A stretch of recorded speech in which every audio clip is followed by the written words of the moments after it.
Michigan barber Karl Manke has been fighting the lockdowns in his state since the start of the pandemic a year ago.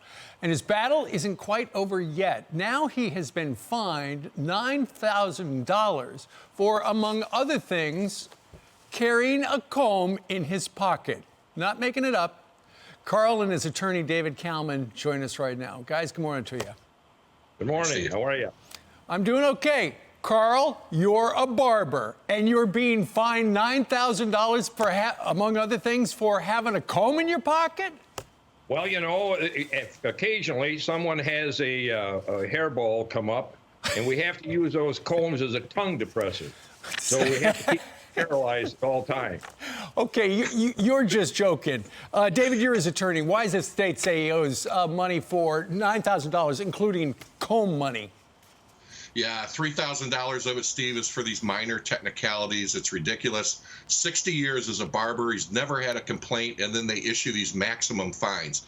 $6,000 of the fine is for his protesting the governor's illegal executive orders. Our Supreme Court said they were illegal and unconstitutional. He protested against them. They're fining him $6,000 for protesting. Steve, one of the board members on this board that made this decision testified against Karl at his hearing. I mean, the unfairness of this is breathtaking, and we're going to fight it. We're going to appeal to court immediately. We're going to get into a real court, and we'll see what they say about it. Okay. Now, Karl, you know, you've won your court cases. This is now just the state fining you for a variety of reasons. Are you going to pay this money? You know, I'm not going to pay this money, but, you know, I want to really thank all the people out there that have supported me with this thing. You know, what the governor tries to do and what governments have a tendency to do under this administration is to become tyrannical in the sense that they can intimidate people they have the pockets are never ending. Yep. We have only a limited amount of funds. They know they can break us. So they intimidate the citizens using this particular type of draconian power.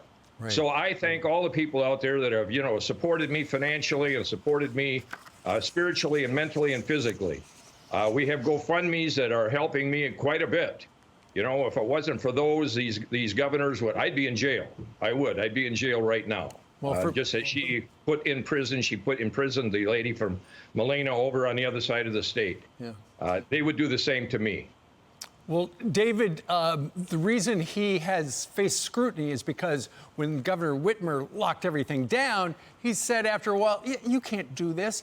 Ultimately, you won those cases. What is the moral to this story about how they went after your client? Well, again, Steve, I think people need to understand the virus is real. There are issues. People should use common sense. But that doesn't mean the state can trample our civil rights, trample on the Constitution, and do it in an illegal way. And that's what's been happening here in our state. And people need to wake up and stand up and push back on these sorts of activities. All right. And Karl, you know, you've been through the ringer over the last year. Would you do it again? I'd do it in a heartbeat. You know, I'm an American. Someone coined me as America's barber. I like that because I'm an American and I'm a barber.